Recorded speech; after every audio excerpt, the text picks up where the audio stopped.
Hi, good afternoon. My name is Ken Kilbride and I'm from ADHD Ireland. And you're very welcome to our joint conference today on ADHD with the ADHD Foundation for Liverpool and ADHD Ireland. This event has been brought to you today as part of a joint initiative as part of ADHD Awareness Month and the 40th anniversary of ADHD Ireland. At this point, I'd very much like to thank our sponsors who are Equizin and the Witterslack Group. Today, because we're both ADHD support organisations, we put together a programme which we think you will find very useful and very helpful. So at 2 o'clock, just coming up in about 2 minutes, we'll have Dr. Ned Hallowell. And Dr. Ned Hallowell is going to be talking on why ADHD can be a strength when you learn to manage it, and why it can create chaos in your life if you don't. 3 to 3:30, we have Professor Amanda Kirby, and Professor Amanda Kirby will be talking about girls in ADHD. Then at 3:30, Nicola Koss, who's the National Service Development Manager with ADHD Ireland, will be talking about ADHD and mental health. At 4 o'clock, we'll take a break and we resume at 6. At 6 o'clock, we have Emma Weaver, who's the Director of Early Learning Years with the ADHD Foundation, and her talk will be on what parents need to know. That will be followed by Harriet Parsons, who will talk about ADHD and eating disorders. And Harriet is from Bodywise, which is a charity in Ireland who focuses on eating disorders. Harriet will be followed by Dr. Fillion Fallon, who will talk about ADHD and obesity. Just after 7, then, we'll be returning with Dr. Ned Hallowell. And Dr. Ned Hallowell will be delivering our closing address on the family and ADHD. So before we get to Ned Hallowell, let me introduce him. So Dr. Ned Hallowell is a board-certified child and adult psychiatrist and a world authority on ADHD. His unique strength-based approach to neurodiversity has helped thousands of adults and children live happy and productive lives. He lives himself with ADHD and dyslexia.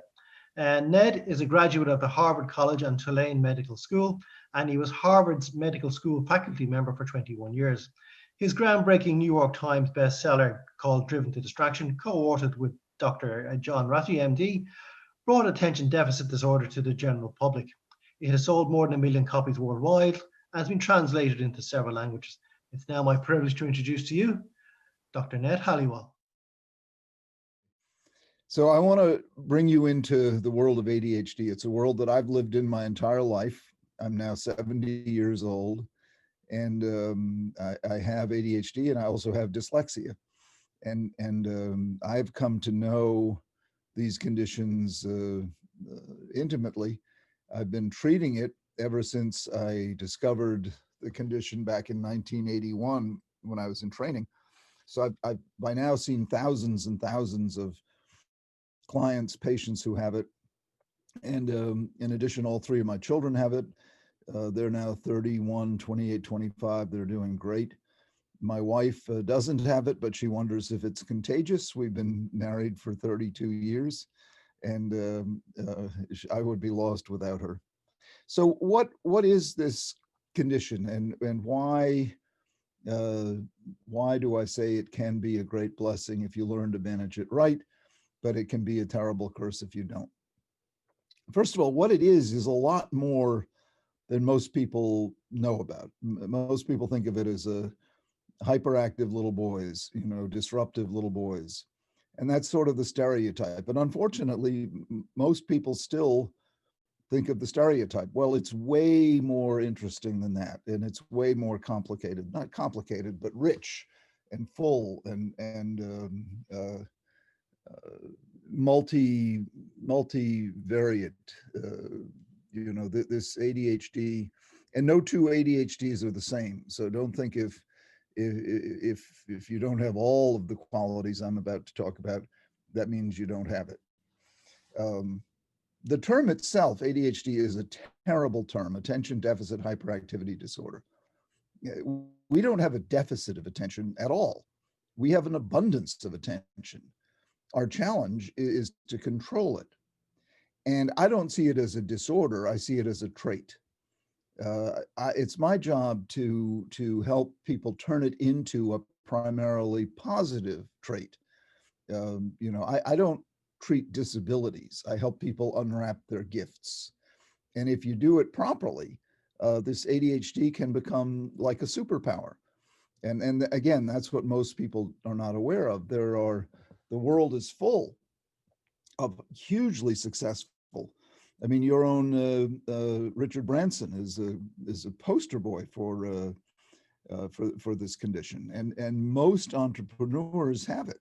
You know, so again, if you manage it right, it can take you to the heights.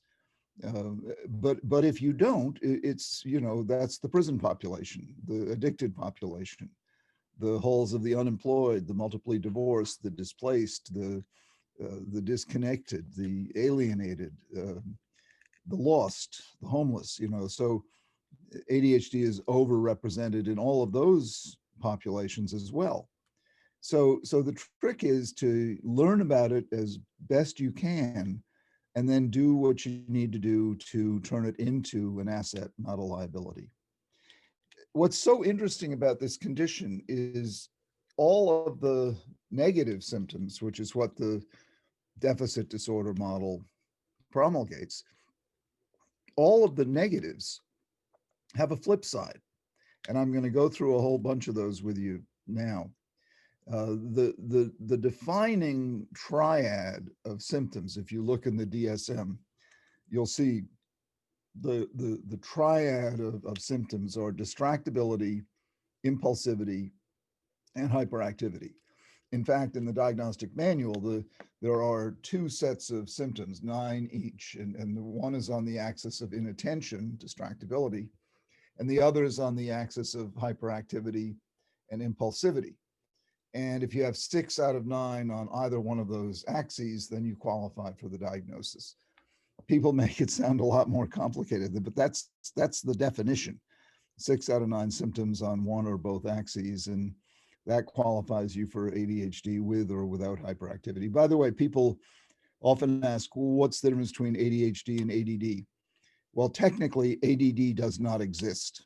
When I learned about the condition, it was called ADD, attention deficit disorder. Then people inserted the H, so it became ADHD. And technically, in the DSM, ADD ceased to exist. There is no ADD. So what you have is ADHD with or without hyperactivity.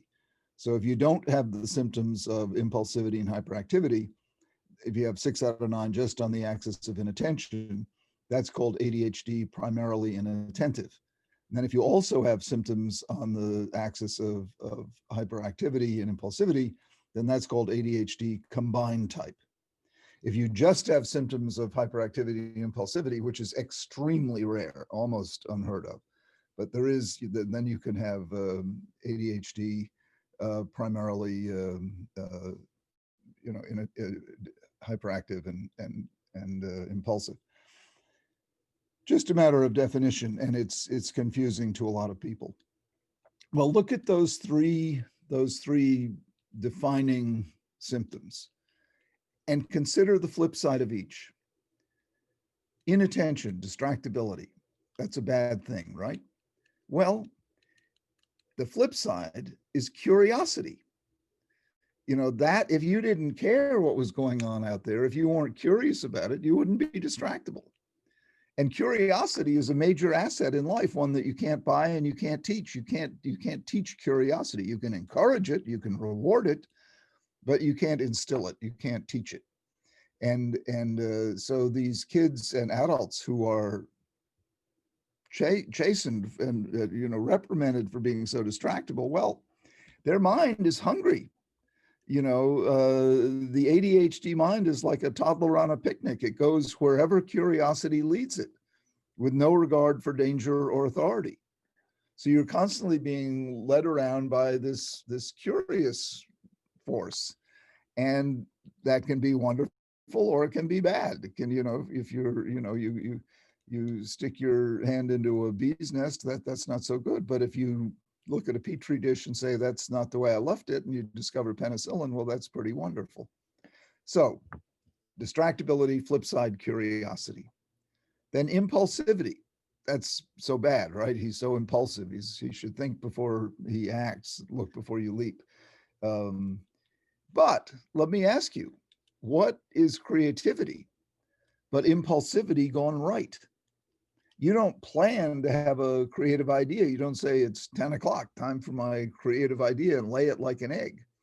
No, creativity comes unbidden. New ideas come unbidden. They come impulsively. They depend upon disinhibition. They depend upon some degree of impulsivity, allowing something new to enter into consciousness, whereas other people would censor it out. They'd say, no, that's not relevant. That's not, never seen that before, so we'll reject it.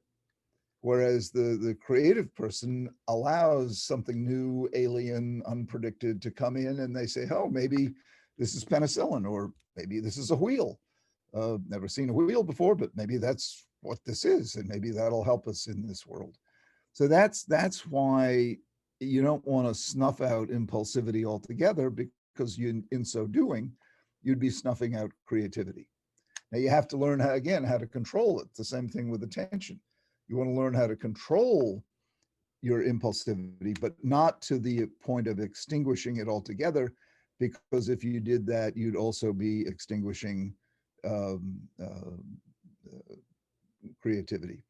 By the way, I hope you're having questions come to you as I'm talking, and please put them in the Q&A at the bottom of the screen. I'm going to stop in a while and address those questions. And if there aren't any questions there, I'll be twiddling my fingers. So please allow your curiosity to take over, your creativity, and ask me some questions. And then the third element of the triad that defines this condition, hyperactivity, well, you know, you get to be my age, I'm 70 years old, it's called energy. And I'm really glad to have this little turbo pack on my back that I've had all my life. Yes, it can get you into trouble if you can't, once again, control it. But on the other hand, if you can control it, it's like, you know, you've got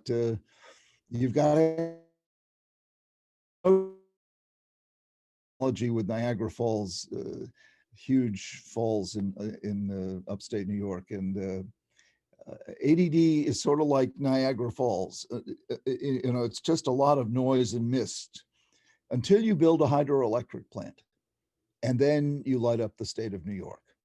So my job is helping people with this condition build a hydroelectric plant.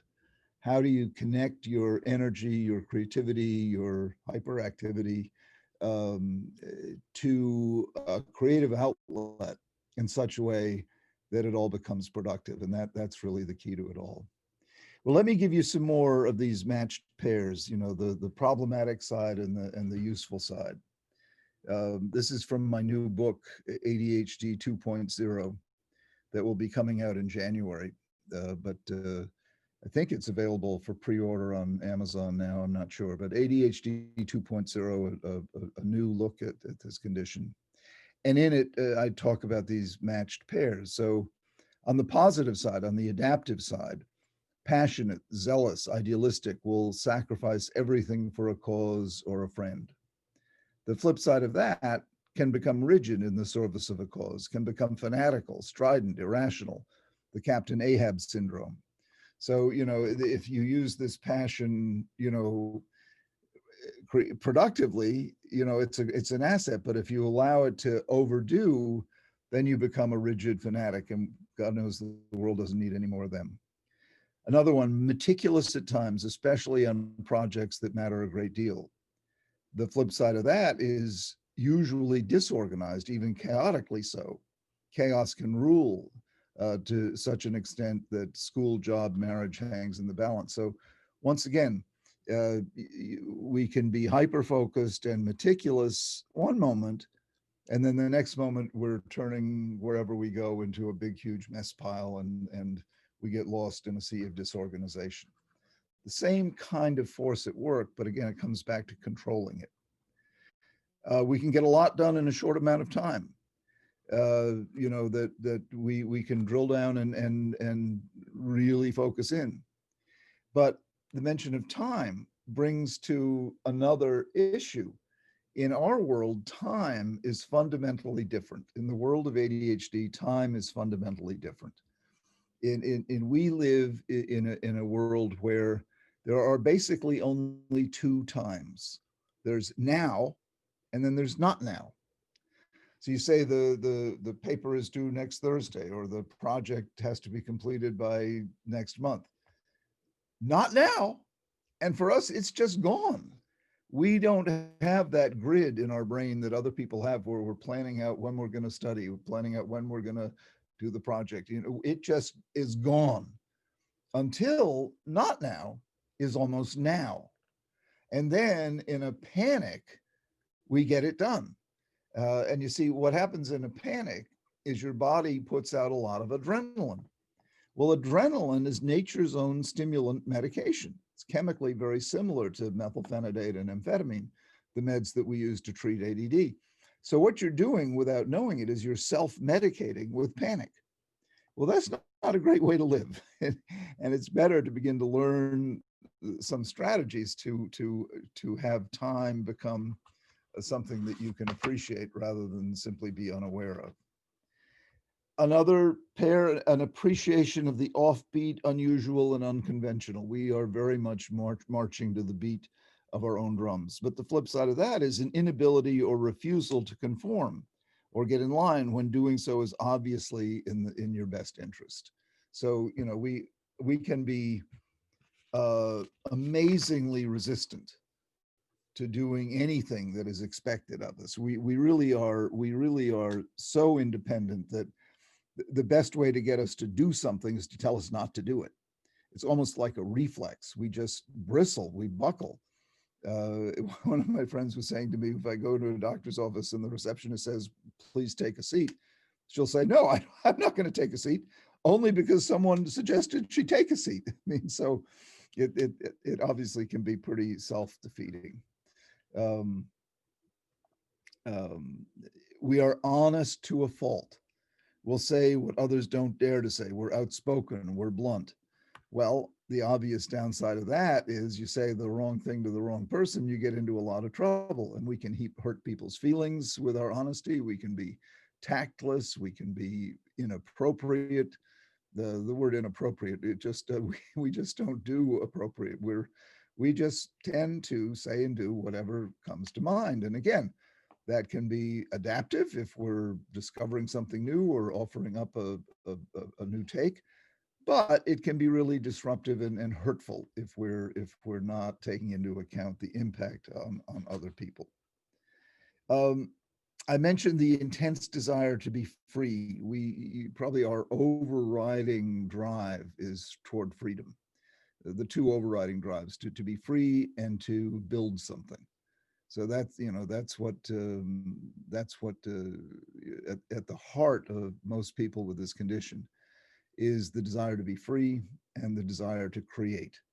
But that can lead to trouble working on teams, trouble taking orders, and also trouble with intimacy in private life, because we can be so wanting to be free that we don't allow the kind of closeness you want to have with another person in an intimate relationship. We're kind of afraid of being trapped or afraid of being pinned down. And that can, we can be cutting off our nose to spite our face. We're naturally creative. Ideas pop up all the time, like popcorn in a popcorn machine.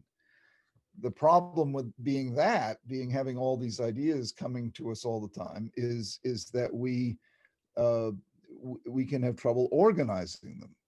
It's the opposite of the person with no imagination who never has a new idea. Our brain is just strewn with new ideas, and we forget them, we overlook them. We say, oh, what was that great idea I had this morning, when it comes to the afternoon?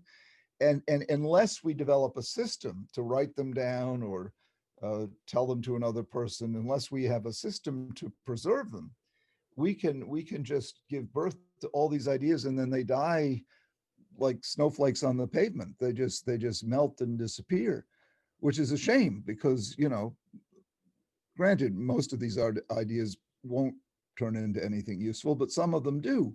And that's our great gift, but we've got to be able to hold on to them. And again, you want to develop a system to hold on to the great ideas we have. We're enormously energetic, seemingly indefatigable, but that can also be, very hard to be with. If someone is constantly getting up and moving and going into the next room, or saying, oh, I got to go do this or do that, that energy you know, if you can't linger, that's a problem. And my parody of a ADD intimate conversation is the person says, okay, so you love me. What's your next point? You know, we can't linger over the I love you remark. We can't savor it. We can't pause. We can't sit and have coffee at the end of a meal. We've got to bolt out of the restaurant. It drives my wife crazy. She says, why can't you just sit and enjoy the moment with me? And, you know, and I say, I'm trying. But there's just this, you know, Energizer bunny inside of me that wants to get on to the next activity, get on to the next fact, get on to the, and, you know, it can be really obnoxious. But on the other hand, it means that I'm constantly hungry for something new, something uh, exciting. And, you know, once again, to make the best of a life with this condition is you want to try to cash in on the upsides that I'm telling you about and learn how to contain the negative. Mind like a steel trap from years ago. I have an incredible memory. I just finished writing a memoir and people are amazed at the details I remembered from my childhood. But while our memory can be steel trap, it can also be unbelievably porous. You know, you can go into the next room and by the time you go into the next room, you forgot what you went into the next room to get. You know, forget where you put your car keys, forget wallet, glasses, you know, the classic of you leave your groceries on the roof of your car and drive. And, you know, again, it's because our mind is not focusing on the mundane details. And when you're not focusing, the memory doesn't take in the piece of data. You can think of the relationship between ADD and memory in the following way. Think of your memory bank as a board, and then think of the piece of information you're wanting to hold on to as a nail. Well, attention is the hammer. You know, if you hammer into the board, groceries are on the roof, then you'll remember to take them off the roof before you drive away. But if your attention was elsewhere, that nail doesn't get hammered in. And so your memory doesn't know the groceries are on the roof of the car and you drive away. And that's why being able to attend to details that are not interesting is something that we have to work on doing. We don't do boredom easily, and boredom means lack of stimulation. Uh, Boredom is our kryptonite. The minute we feel bored, our mind goes somewhere else looking for something interesting. So the fact that the groceries are on the roof of the car it's not interesting. You know, so we put the groceries up there so we can get into the car. And as we're getting into the car, we're thinking of the boat we want to build or the trip we want to take or the deal we're trying to consummate. And those groceries on the roof of the car are long gone, long gone. And this happens in seconds. Believe me, when you put the groceries on the roof of the car, you're focused on the groceries. But the minute something else, you know, it's no longer interesting. And it doesn't become interesting again until the groceries fall off the roof of the car. And then you've got a road full of groceries and you're embarrassed and mad at yourself. So you in order to deal with that, you have to develop systems to make the boring, if not interesting, at least memorable. You have to be able to attend long enough to boring stuff that your memory bank, the nail gets hammered into your memory bank so you don't drive off, you don't spend your lifetime driving off with groceries on the roof of your car. We're decisive. We can make important, complex decisions in a split second, and that's a great asset, unless the decision is ridiculously not thought out, unless we're just, you know, shooting from the hip, unless we're, you know, and it can also lead us to be really impatient and not, you know, not have the intellectual muscle to wrestle with ambiguity. We can try to force quit, you know, ambiguity, like with your computer, force quit. Well, we can, you know, we can try to force quit ambiguity. You know, should we raise taxes or lower taxes? And instead of looking at the various factors involved in that, we can just say, of course, lower them, or of course, raise them. We need money for schools, raise taxes. We've got too much of a deficit, lower taxes. And we don't want to bear with the tension of looking at the arguments on both sides of the question. We don't do gray well. We are much more drawn to black and white. And, you know, truth almost always resides in the gray zone. And so we're bringing premature closure on discussions often just because we can't bear the tension of wrestling with ambiguity. We can get very excited over a new project, a new relationship, a new place we're going to live, whatever you might have, and we get a surge of excitement, you know, and we're great for that. We're enthusiasts. We're great people to get things started with. But the minute the project, the relationship, the place you're living, whatever it is, becomes ho-hum, becomes tedious, as everything does sooner or later, then we're out of there. And that's why, you know, so many of us are serial entrepreneurs rather than sticking with one for a long time, where a lot of us are serial from one to the next, because the minute it becomes anything other than novel and exciting, we're out of there. So you have to find ways of making the ordinary extraordinary. I call that talent specializing, making the ordinary special. The reason I've been able to stay married, not only able to, but want to and love being married for so long, 32 years, is because my wife and I have learned how to specialize. We've learned how to take the ordinary and make it special. You know, so like right now we're planning Thanksgiving dinner and we're a month in advance, and we're not going to have our usual Thanksgiving because we're not going to be able to travel to her family in Virginia, and that's very sad. But on the other hand, we bought a fire pit. We want to have some people over to sit outdoors after the dinner, and we'll sit around the fire pit. And then the meal itself, we're already planning, and we're getting a ham and a turkey. There's only going to be 5 of us. We could feed the whole neighborhood, but we're making it special by, you know, a ham and a turkey, and and I don't know what 5 of us are going to do with all that's left over. We'd bring it to a food bank or something, but it'll be a way of taking the day that is going to be disappointing in one way because we won't be with the people we love and usually are with, but we specialize it, you know, and we'll use Zoom to connect with relatives. We'll have the friend that we can sit around the fire pit with outside, and this is a talent that ADD folks tend to have. We tend to be able to specialize. In fact, we need to specialize. Otherwise, boredom, like I said, is our kryptonite, and we just can't stay on track long enough to really savor.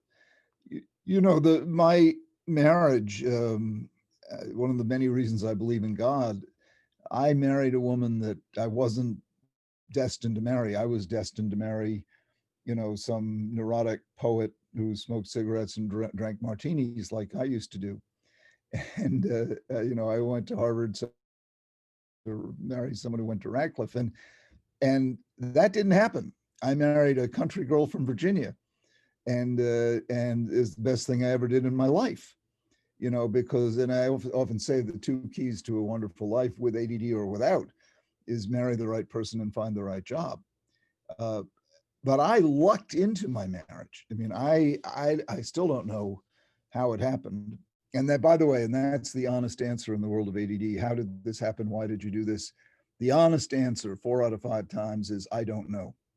I mean, you could press someone and get them to come up with something, but the honest answer is I don't know. But again, why I believe in God, it's just gotten richer and deeper and more wonderful, you know, and don't worry, we don't, my wife often says, don't tell people we have a perfect marriage. We argue, we fight, we disagree, we, you know, do all those things that couples do, but at core, we know we have each other's back and we respect each other enormously. I respect her enormously. She is just the best person I know. And that kind of feeling also specializes the relationship.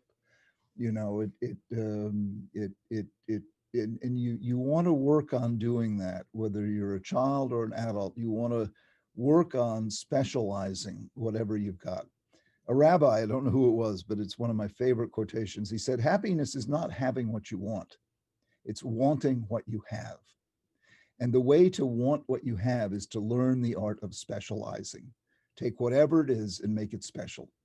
Take a mud pie and make it a special mud pie, and take a rainy day and turn it into a chance to explore kingdoms, beyond.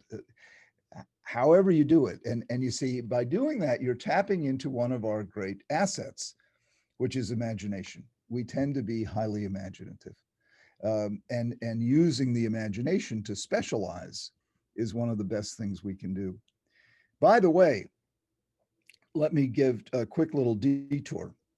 One of the reasons that we with ADD brood and ruminate a lot, and it's a problem, is it can be explained by some recent findings from neuroscience, from fMRI. We now know that when you're doing something constructive, building a model, frying an egg, digging a hole, whatever it might happen to be, 4 different regions of your brain light up. And in aggregate, that's called the task positive network, the TPN. And when you're doing that, when you're actively engaged in some creative activity, you're happy. You're not brooding. You're not ruminating. You're engaged. You're not even happy. You're engaged. You're in the state that Csikszentmihalyi called flow. So there you're on task. Okay. When the task is over, when whatever you're doing, you're finished for the day or for the hour, what have you, the TPN shuts down. That connectome shuts down. Now, the old thinking was the brain takes a rest. In fact, nothing could be further from the truth. When the TPN shuts down, 4 other centers in your brain light up. And that connectome is called the default mode network. And in fact, in the DMN, the default mode network, your brain uses more glucose, oxygen, is more active than in the TPN, interestingly enough. Well, and those of us who have ADHD, when the DMN lights up, what I call the demon, and you'll see why. When the demon lights up, what it tends to do, and it's the seat of our imagination, what it tends to do is send out just a horrible litany of negative messages. You're lazy, you're stupid, you're ugly, nothing's going to work out, the world is going to hell. And you sit there fixated on all this negativity, this horrible stream of negative images, thoughts, reflections. And why do you do that? Because contentment is too bland. You don't say he was or she was riveted in contentment. But you do say he or she was riveted in fear, worry, gloom and doom. That's brooding, that's ruminating. One of my heroes when I was an English major was Samuel Johnson, the great British essayist, lexicographer, biographer, subject of Boswell's biography. Well, Johnson was terribly prone toward rumination, and I think he had ADHD. And he would lie in bed in his little flat in London, counting the drips of water coming out of the faucet from across from his bed, just lacerating himself. He called himself a castle of indolence. And he would lie there just lacerating himself. Well, he was in the grip of the demon. And if only he'd understood that. Instead, he took the productions of the demon to be reality, that he was a castle of indolence, that he was lazy, that he was a sloth, none of which was true, by the way. He was one of the most productive writers who ever lived and one of the great geniuses of English literature. But he would lie there condemning himself for hours on end. The solution, if only I could go back in time and tell him, the solution was simply to do something else. Get out of bed, walk across the room, fry an egg, boil an egg, whatever he had for breakfast. That would have shut down the DMN.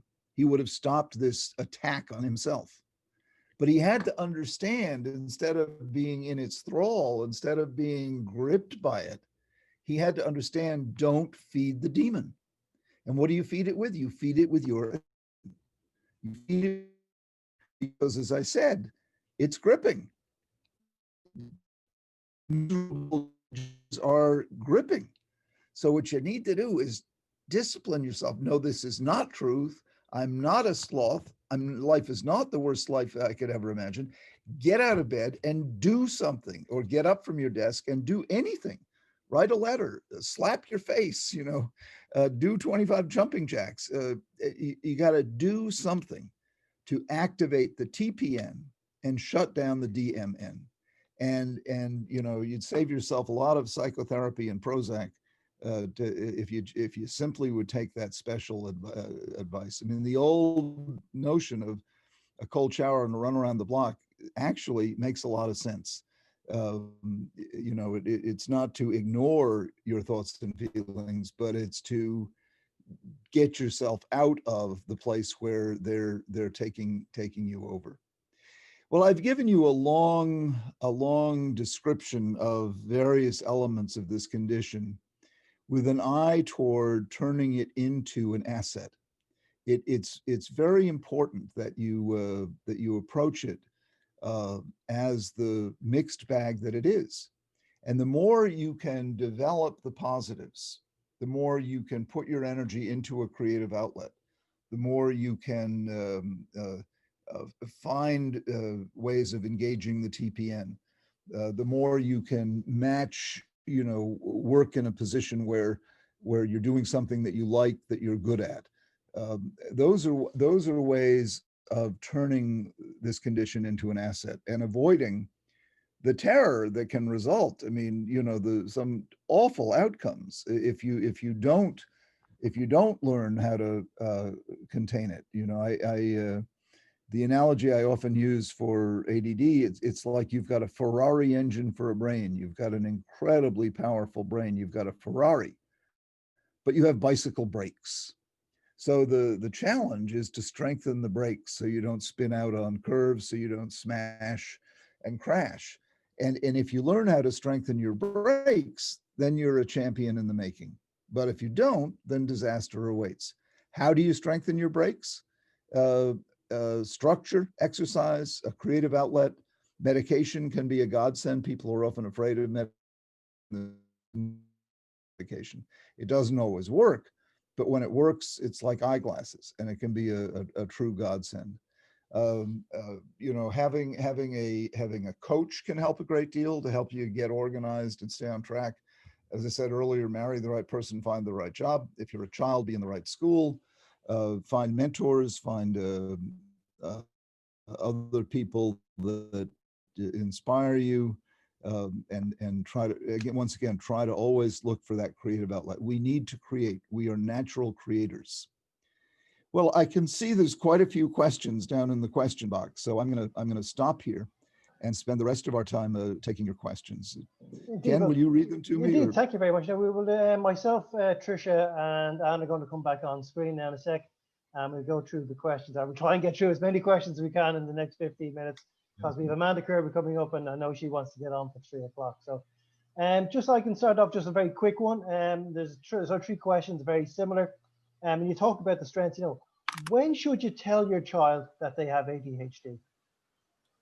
Oh, right away. But you want to quickly reframe it, because the term itself sounds awful. It sounds like you're a retard. It sounds like you're sick.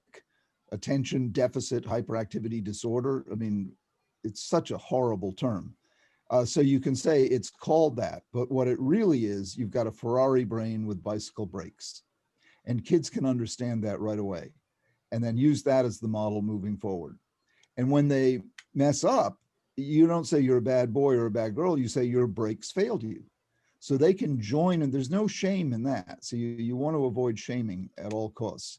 And saying your brakes failed you, there's no shame in that. And they can say, yeah, I've got to work on those brakes, those gosh darn brakes, I got to work on those brakes.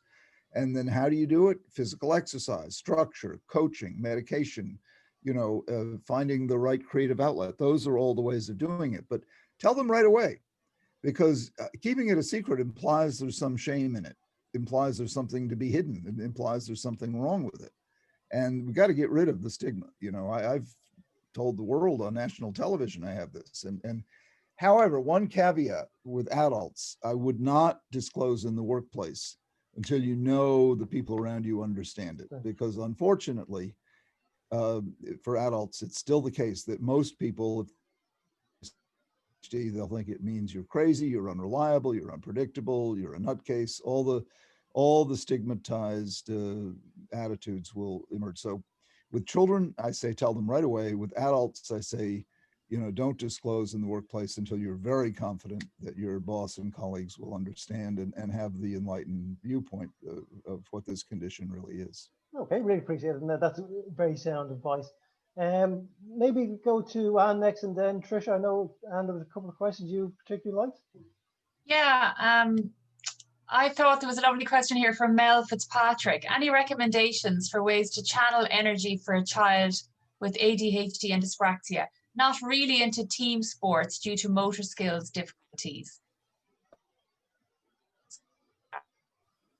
Yeah, any kind of exercise he likes, swimming, cycling, gymnastics, martial arts, hiking, anything that he likes. It does not have to be a team sport at all. And by the way, there's a new special form of exercise that Winford Dorr, a Brit, has been working on for about 20 years. It's based on the research into the cerebellum from Jeremy Schmahmann at Harvard. And it's exercises that challenge balance and coordination.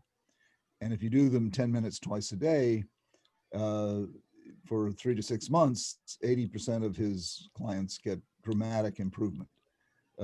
It's really the best non-medication treatment that I know of. If you want to learn more, just go to distraction.zingperformance. That's Z-I-N-G performance.com. Distraction.zingperformance.com. You'll see an interview there with me and Winford Dorr. And the trick is, though, you've got to do the exercise. If you're willing to do that, the payoff is tremendous, and it's the best non-medication treatment that I know of. Okay, thanks very much for that. We're going to go down to Wexford now for our next question, and we'll head down to Terry and Ross. Yeah, we have a question here. Hi, how to help my child control their anger and stop hitting out when something annoys him? Yeah, race car brain with bicycle brakes. You want to explain to him, you've got this Ferrari. It's not that the devil is in you or something like that. It's not that you're a bad boy, because these kids, after they do these things, they feel very bad about it. They feel ashamed and embarrassed, and they literally say, "What's wrong with me? Why do I do these things?" And that's damaging. The damage to self-esteem. So you want to explain to them, you've got this Ferrari, and we're working on your brakes. So you will lose it from time to time, but we want to work on the brakes. So you don't want him to, after he's been, so disruptive, you don't want him to be thinking, I am a bad boy, I'm a bad person, why was I ever born? And these are the kind of, these are just direct quotations from kids. You don't want that. At the same time, this is not a license to, a license to kill. You have to work on those brakes. You can't, smack your little brother every time you want to. And so you're working on your brakes failed you. We need to work on your brakes. So it's a sort of, on the one hand, you want to make sure you don't bring in shame and sort of thinking he's a bad person. But on the other hand, you do work on the brakes. ADHD is not an excuse to get out of taking responsibility, but it is an explanation that can help you take responsibility more effectively. And that's really a lifelong, I'm still working on it, and I'm 70 years old, so it's a lifelong discipline. It's a lifelong challenge that we have. And it's the hardest part of this condition is learning how to control the massive amount of energy that our brains have. Okay, well, thanks very much. And just say, Ned, we'll just say big thanks for ourselves. I know we'll get that later, but we've never had more questions coming in the 30-minute section. Our question inbox has gone on fire, to be honest. Just go down the road from myself to Tricia down in Marino. Hi, Ned. Yeah, Joyce wants to know, I know it's a bit of an open-ended question, what is the best type of job for a person with ADHD? My son is 15. I don't know which way to steer him, and he has no idea himself. Timekeeping is non-existent, and he is never organized for anything. Yeah, and that's not uncommon. First of all, despair. You know, it's not uncommon for him to be a big bundle of I don't know, and a big bundle of, you know, I have no direction, I have no desire, I have no ambition, you know, so don't think that that means he's not going to end up. My daughter was that way at age 15, and now she's a senior marketing executive for the National Football League, and just loving what she does. So it does work out, but you do need guidance, you do need structure, and the best psychological neuropsych test of all is just to try a lot of things. So keep exposing him to a lot of stuff, and the best job is, I define as the intersection of three spheres. The first sphere is everything you really like to do. The second sphere is everything that you're good at doing. And the third sphere is what someone will pay you to do. So where those three overlap, good at, like to do, and advances a mission, or, you know, will command a wage, that should be your career.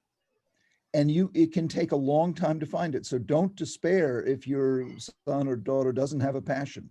Don't despair if they're couch potatoes saying, I'm not good at anything. Don't despair if they're lost, you know, just hang in there, get help. One of my favorite mottos is never worry alone. So talk to other people. When you worry alone, you tend to see the worst, you tend to catastrophize. So have a team of people, talk to a lot of people, read books, go online. By the way, I should mention this. I just finished posting about 10 60-second clips on TikTok. I can't believe I did this, but I went on TikTok and I posted about 10 60-second clips. And, you know, I'd never been on TikTok. I didn't barely know what it was until 3 weeks ago. Well, since I posted those, I've had over 2 million views. I'm just absolutely blown away. And it shows what a tremendous interest there is out there in this condition, particularly learning about it in ways that people with ADD can do. We tend not to want to read long books, but we can watch a 60-second clip. You know, so if you want to send clients, friends, whatever, to TikTok, just look for Ned Hallowell, and you'll see, and I'll be posting them more and more now since there's been such a positive response. And obviously it's all free. There's no charge whatsoever. Oh, that's great. As I say, I mean, I've never seen so many questions in our inbox, so that's phenomenal, and we really appreciate it. And to go next to Anne for the next question. Okay. Ned, the number of people talking about different experiences as adults, and there's one person, and I won't mention his name, but he's posted to us that he has a degree, a postgrad qualification, professional qualification, diagnosed with dyspraxia, ADHD diagnosed a couple of months ago, and Asperger's traits. He's aged 42. He has no career, no job, poor work history, children, no wife, no relationship. It's a bit of a tough one. How do I improve myself? Have you any advice for this person? Oh, absolutely. Start with never worry alone. So find somebody, a friend, a clergy, a bartender. I mean, find somebody, if you can afford it, a mental health professional who's knowledgeable. It all begins in a relationship. Never worry alone. That's where growth occurs. It occurs in connection. It's very hard to do it by yourself, if not impossible, because chances are it'll only get worse because you'll go down the negative ruminating rabbit hole. So find a person and a professional, but there are other things you don't need to pay for, you know, and a friend, a relative, anywhere. And then you start scratching around. Well, what might I do? And it can start just in daydreams. It can start in having a beer together. It can start in complaining together and just saying, life sucks. Yeah, life sucks. Immediately you feel better. You know, so you don't have to be faking it. You don't have to put on, you know, false hope, but it starts in connection. Growth always starts in connection. And so that's what you need. Now, if you're a little Asperger-y, you're not drawn to connecting. So you got to find the right person. Oh, and by the way, and this is my 5 pieces of advice. Get a dog. Get a dog. Dogs are the world's greatest connectors. And so, you know, before you find a person, get a dog. I'm telling you, the dog will make you feel better like nobody's business. Dogs, it's not for no reason that God spelled backwards is dog. Get yourself a dog, and then start finding a person, to start talking to. There's absolutely hope. But my first bit of advice is get a dog.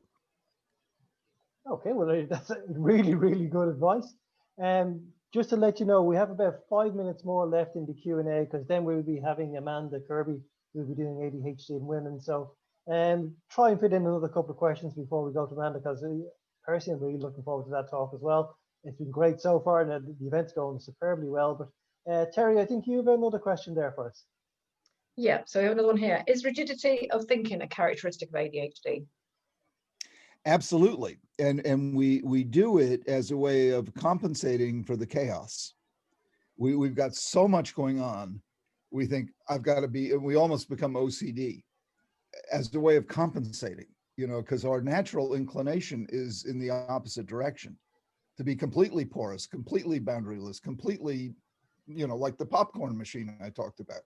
So we say, now this isn't going to work, so we clamp down and we say, you've got to get up at this time, go to that time. This is right. This is right. I mean, you become very black and white, because you can't deal with the gray, because it's too disturbing. It stirs up all the forces that we're always trying to contend with and organize and straighten out. So yeah, and again, that's where you want to have a relationship with someone who can show you other ways of coping with that inner chaos than becoming rigid OCD kind of way. Okay, thanks. Just a very quick one, a bit of a slightly odd one to wrap up on this one. And there's been a couple of questions about the origin of ADHD and things like that. And the question was, ADHD and AI, what's the future? ADHD and what? AI, artificial intelligence. Oh gosh, I mean, I think the pioneers of AI are people with ADHD. I mean, so we're the ones who are going to create it, and then heaven knows we better find ways of controlling it. I'm not afraid of it at all. I don't think robots are going to displace humans. We may have more time on our hands, in which case what to do with that, but. I think AI is very exciting. And I think part of ADHD is we almost have our own kind of sixth sense. We have these capacities that, lead us to discover things like AI. So, and I guess that's my overriding message to end up, is to make friends with this condition, learn about it, learn about its downside, learn about its upside, and then in collaboration with someone else, be it a professional, a friend, a mentor, whatever, learn how to unwrap the gift and steer clear of the dangers. And there certainly are dangers that we've talked about, but managed properly, this is a superpower. And I'm still working on how to manage mine. So don't think you can do it overnight, but there is absolutely hope and absolutely realistic prospect to think of yourself as being just a wonderful individual, marching to the beat of your own drum, but benefiting the world in the process of doing that. Okay, well, thanks very much for that, Ned. I really, really appreciate it. And as I say, the questions are still coming in. We'll keep record. Maybe we can get back to them some later on. Just to let everybody know, that was the opening address of our conference today. Ned's going to do the closing address at 7 o'clock Irish time. It'd be 3 o'clock for Ned in the afternoon. So if you have any other questions, you want to see Ned again, be back here for 3 o'clock. So thank you very much for that Ned. Really, really appreciate it.